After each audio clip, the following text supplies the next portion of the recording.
चलिए खैर, अब आज की ट्रेड की बात करते हैं।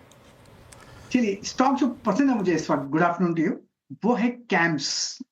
कैम्स में एक अपमूव मिला है, करीब 5 दिन का कंसोलिडेशन मिला है और उसके बाद आज एक ब्रेकआउट मिला है। ट्रेड करा है 3435, बहुत ही टाइट स्टॉप 3400, बस 35 रुपीज का स्टॉप है। ऑन द अपसाइड करीब 3500 पॉसिबल है। Camps India. ओके, 34 पे कैम्स, वो पहला स्टॉक कैपिटल गुड्स, ये कैपिटल मार्केट सेगमेंट में जो थोड़ी सी कन्विक्शन जिसमें लौट रही है, और 3.25% ऊपर। मैं आऊँगा थोड़ी देर पे, इस पे कोई एवरेज पार भी हुआ है इसमें मेरे ख्याल से। शिल्पा जी, गुड आफ्टरनून। आपको भी छोटी होली की हार्दिक शुभकामनाएं। आपका कॉल मैम इस वक्त का। जी, हैप्पी होली टू एवरीवन। मेरा ध्यान अभी ट्यूब इन्वेस्टमेंट पे जा रहा है। ट्यूब इन्वेस्टमेंट मुझे लगता है 3050 तक के लेवल्स के लिए एकदम तैयार है। तो यहाँ पे विद सपोर्ट ऑफ 2900 आप ट्यूब इन्वेस्टमेंट में लॉन्ग जा सकते हैं। ठीक है, ट्यूब इन्वेस्टमेंट में लॉन्ग करने की सलाह है शिल्पा जी की तरफ से। सचिन जी, रंगों का त्यौहार आपको मुबारक और गुड आफ्टरनून। आपकी पिक बताइए आज की। Shreya, good afternoon to all the panellist and Holi की आपको भी शुभकामनाएं। सुबह मैंने सीमेंस में एक ट्रेड सेटअप हाईलाइट किया था, लगभग अराउंड 4980 के आसपास एक ब्रेकआउट लेवल था एंड 5240 के मैंने पोजिशनल टारगेट्स यहाँ पर दिए थे। तो एक अच्छी मूव यहाँ पर अनफोल्ड हुई है एंड प्लस वापस मुझे लग रहा है एक अच्छा पुल बैक मिल रहा है। तो आई थिंक 4980 के आसपास वापस खरीदारी करने की ही सलाह होगी सीमेंस के फ्यूचर्स में। एंड जिस तरीके से सेटअप है, मुझे लग रहा है ज्यादा ट्रेड्स ओपन नहीं रखने चाहिए एंड सीमेंस मुझे लग रहा है एक अच्छे ट्रेंड में ऑलरेडी इवॉल्व हो रहा है। तो ये पुल बैक वापस एक अच्छी अपॉर्चुनिटी है जहां पर इंट्राडे के लिहाज से भी थोड़े से लॉन्ग्स रीइनिशिएट करने चाहिए। स्टॉप लॉस सुबह का ही होगा, लगभग अराउंड 4940 का, यदि आपको मेंटेन करना है ऑन क्लोजिंग बेसिस। एंड जिस तरीके से स्ट्रक्चर है, हो सकता है कि 5100 से लेके 5240 तक के लेवल्स 1 से 2 दिनों में अगले हफ्ते में नजर आ सकते हैं। तो यहाँ पर खरीदारी करने की सलाह होगी सीमेंस के फ्यूचर्स में। खरीदारी करने की राह होगी सीमेंस के फ्यूचर्स में। आशीष चतुर्वेदी को जोड़ते हैं। आशीष, गुड आफ्टरनून। आशीष, आपके रेडार पर कौन सा stock? Happy Holi to you as well. बिल्कुल, सबसे पहले आपको चैनल पे मौजूद सभी हमारे पैनलिस्ट को और सभी दर्शकों को इस होली की बहुत बहुत शुभकामनाएं। देखिए, मेरे दिमाग में 2 सेक्टर्स चल रहे थे अनुज जी डिस्कशन के पहले। तो बैंक्स की हमने क्योंकि बहुत चर्चा पहले भी की, पर एक बार मैं अपना व्यू वापस वहां रखना चाहूंगा। मुझे लगता है कि प्राइवेट बैंक्स बहुत अच्छी स्ट्रेंथ दिखा रहे हैं और उसमें HDFC, ICICI की तो हमने काफी चर्चा की। मुझे लगता है कोटक महिंद्रा बैंक में भी एक बहुत बढ़िया ट्रेंड अब बनना शुरू हो चुका है और जैसे हम हमेशा कहते हैं कि वैल्यूएशन की कंफर्ट बहुत ही अच्छी है। 2.2 टाइम पे आपको पूरा प्राइवेट बैंक का जो स्पेस है वो देखने को नजर आ रहा है प्राइस टू बुक पे। तो ये बहुत बहुत कंफर्टेबल वैल्यूएशन है और यहाँ से हमें लगता है कि जिस तरह से RBI ने 3 बड़े कदम उठाए, पहले तो रेपो रेट में 25 बेसिस पॉइंट की कमी की, दूसरी जो रिस्क वेट है NBFCs और MFIs के लिए उसके अंदर में रिस्क वेट कम किया, और तीसरा जिस तरह से लिक्विडिटी सपोर्ट करने का काम RBI ने किया, ये मेरे हिसाब से क्रेडिट ग्रोथ एनवायरनमेंट के लिए काफी पॉजिटिव रहेगा। और उसके चलते मुझे लगता है कि यहाँ पर पे कोटक महिंद्रा बैंक के अंदर एक पोजीशन की मैं बात करूंगा। और टेक्निकली आप देखेंगे बहुत लंबे कंसोलिडेशन के बाद, यानी मोटा मोटी ऑलमोस्ट 3 साल के बाद ये स्टॉक अब 1980 2000 की जो ट्रेजेक्टरी है उसको इवेंचुअली क्रॉस करने की कोशिश कर रहा है। तो मेरे हिसाब से अब 1920 1930 जो रिसेंट लोज थे वो बहुत बढ़िया सपोर्ट के तौर पर काम करेंगे। और मैं समझता हूँ स्टॉक एज अ पोटेंशियल जहां पे ये 2250 2300 तक की पोजिशनल अपसाइड दिखा सकता है, जो कि मोटा मोटी मेरे हिसाब से 10 से 12% की अपसाइड मुझे लगता है कोटक महिंद्रा जैसे स्टॉक के अंदर में देखने को मिल सकती है। एज अ डिस्क्लोजर, ये सभी स्टॉक जो हमने अभी नाम लिए ये हमारे पोर्टफोलियो एपेक्स PMS में बने हुए। और जिस टारगेट का आपने जिक्र किया 2250, वो नवंबर 2021 का कोटक का ऑल टाइम हाई है और इस वक्त कोटक दिसंबर 2021 के बाद अपने सबसे सर्वोच्च स्तरों पर ट्रेड कर रहा है, यानी मल्टी ईयर हाई पे। कल कोटक में शॉर्ट कवरिंग थी और आज कोटक विद इन बैंक की निफ्टी, मतलब जो स्टॉक्स हैं उसमें 3rd टॉप OI गेनर है with 0.4% OI buildup. Please OI रखिएगा स्क्रीन पे एक बार।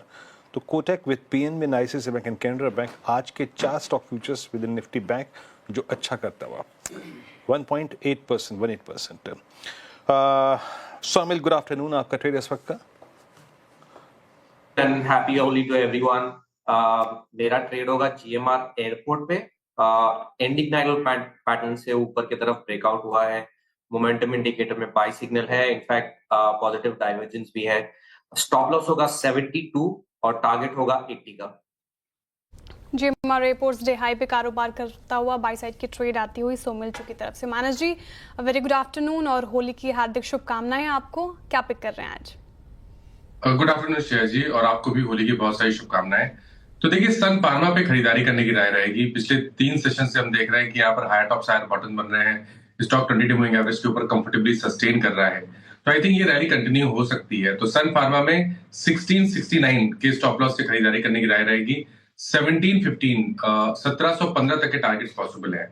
अगर चाहे तो 1680 का कॉल ऑप्शन लिया जा सकता है। 22-23 रुपए पे ट्रेड हो रहा है। इसमें आपको 17 रुपीज के स्टॉप लॉस से खरीदारी करके चलनी है और 37 रुपीज के टारगेट सेट करने हैं। ओके, देखिए यहाँ पे कॉल्स पूरी हो गई और सन फार्मा मेरे ख्याल से ये कल शॉर्ट कवरिंग थी। यहाँ पे जरा सन फार्मा का ओआई रखिएगा, आप ट्रेंड्स को देखिए। तो सन फार्मा में कल शॉर्ट कवरिंग थी, कल लोअर स्टॉप ओआई गेनर था। सन फार्मा 1680 की यहाँ पे कॉल बाय है। ओआई रखिएगा जरा, एक बार देखते हैं वहाँ पे क्या हो रहा है। सेकेंड डे जब ये भाग रहा है 8.5% ओआई बिल्डअप हुआ है। अच्छा, अब जरा रखिए कुछ सेक्टोरियल इंडिसेस। अभी हम अनुज में जो बात कर रहे थे कि निफ्टी बैंक 100 वेमा को बचाता हुआ, निफ्टी 100 वेमा को 2 हफ्ते से बचा रहा है। निफ्टी आईटी क्रैक हो रहा है और कुछ ऐसे इंडिसेस जो उतने सिंक नहीं हुए। आशीष, मैं पिछले 3 दिन से जो भाव कॉपी बढ़ रहा हूँ उसमें मेरे को थोड़ा सा बायस फार्मा की तरफ झुका हुआ नजर आया। 2 हफ्ते के पॉजिटिव डाइवर्जेंस यहाँ पे नजर आए हैं। कुछ फार्मा में आप लोगों ने ऐड किया है क्या लोअर लेवल्स पे? बिल्कुल। तो देखिए वीरेंद्र, यहाँ पर आप देखेंगे तो निफ्टी फार्मा जो है वो अपनी तो 20 डे मूविंग एवरेज के आसपास आ चुका है और उसको इवेंचुअली क्रॉस करने की कोशिश कर रहा है। दूसरी बड़ी बात यहाँ पर यह है कि जो फार्मा के अंदर में आपने एक रिलेटिव स्ट्रेंथ पिछले कुछ दिनों में देखी है, थोड़ी डिप हालांकि लास्ट 2-3 हफ्तों में जरूर आई, बट इसके अंदर में जो सीडीएमओ प्लेस थे वहां पर पे हमें लगता है बहुत ही अच्छे वैल्यूएशन का कंफर्ट हमको मिल रहा है। और उनके अंदर में हम निश एपीआई की जो कंपनीज है, जैसे डिवीज लैब जैसा लार्ज कैप कंपनीज की बात करें, या अगर से हम थोड़े मिड कैप की बात करें तो पिरामल फार्मा या इवन कॉनकॉर्ड बायो जैसी जो कंपनीज है, जो कि मुझे लगता है कि सीडीएमओ अपॉर्चुनिटी का बहुत ही बढ़िया बेनिफिशियरी रहने वाले हैं। और हमें लगता है सीडीएमओ स्पेस जो है वो एक ऐसा स्पेस रहेगा जहां पे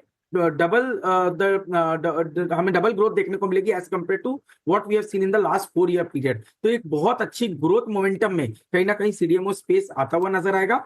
एक जो ओवरहैंग इस समय पे इस पूरे स्पेस में बना हुआ है वो है कि किस तरह के टैरिफ और ट्रेड वॉर्स की जो बात चल रही है, किस तरह से टैरिफ लगेंगे, रेसिप्रोकल टैक्सेस की जो बात चल रही थी, उसके चलते थोड़ा सा जरूर एक साइडवेज ट्रेंड है। बट हमारा ये मानना है कि सीडीएमओ अपॉर्चुनिटी काफी इंटरेस्टिंग रहेगी और प्रिफर्ड बेट रहेगा डिवीज लैब, पिरामल फार्मा, जो थोड़े से हमें एपीआई प्लेस में काफी अच्छे लग रहे हैं। और अगर से थोड़ा सा प्योर प्ले हम जेनरिक सेगमेंट को प्ले करें तो हमें लगता है सन फार्मा एक अच्छा बेनिफिशियरी रहेगा, क्योंकि वहां पर पे यूएस के भी जो उनका के अंदर जो प्लांट है उसकी वजह से उसमें काफी पॉजिटिव एडवांटेज रहेगा। तो ये 3 स्टॉक्स पूरे फार्मा स्पेस में हमें अच्छे लगते हैं और एज अ डिस्क्लोजर डिवीज और पिरामल फार्मा जैसे स्टॉक हमारे पोर्टफोलियोज में भी बने हुए।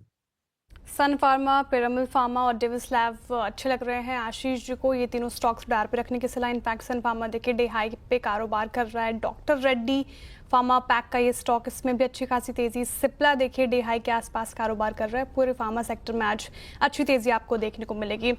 लेकिन एक बार डिफेंस स्टॉक्स की बात कर रहे हैं, शुरुआत से ही आज हम देख रहे हैं बीईएल जैसे स्टॉक में तेजी है, ऑर्डर बुक मजबूत होने के कारण। इनफैक्ट आप देखिए मजगांव डॉक में भी आज अच्छी तेजी। Cochin shipyard, garden reach ship builder जैसे स्टॉक में लगभग 1% की तेजी हमें देखने को मिल रही है। गाबा जी, आप बताइए, जिस तरीके से डिफेंस स्टॉक्स में आपको पिछले कुछ दिनों से तेजी देखने को मिल रही है, डिफेंस सेक्टर से कोई स्टॉक अभी फिलहाल आपको अच्छा लग रहा है? सुबह कुछ ट्रैक्शन दिखा रहा था बीईएल, लेकिन वहां पर अब ब्रेकआउट तो मिला, लेकिन ऊपर ही है, नो डाउट अबाउट इट, लेकिन कॉन्फिडेंस इतना दे नहीं रहा है। तो I think I skip it out. HL में शायद देखते हैं, अगर यहाँ पर कुछ तेजी है तो नहीं, बिल्कुल आई थिंक अवॉइड करना चाहिए। गार्डन रीच में भी साइडवेज जोन है, क्लैरिटी मिसिंग है एक्चुअली।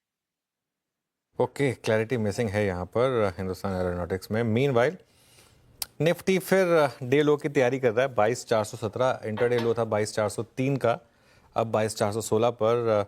देखिए अगेन आज जैसे मैं कह रहा हूँ एक टिपिकल ऑप्शन राइटर्स डे है।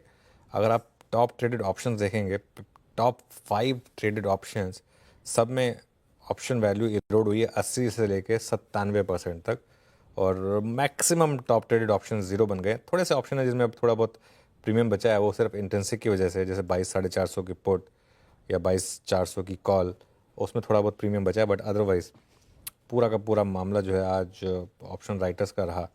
एक स्टॉक लेकर आइए जरा, पीबी फिनटेक। आज करीब करीब 5-5.5% नीचे ये स्टॉक ट्रेड करता हुआ दिखाई देगा।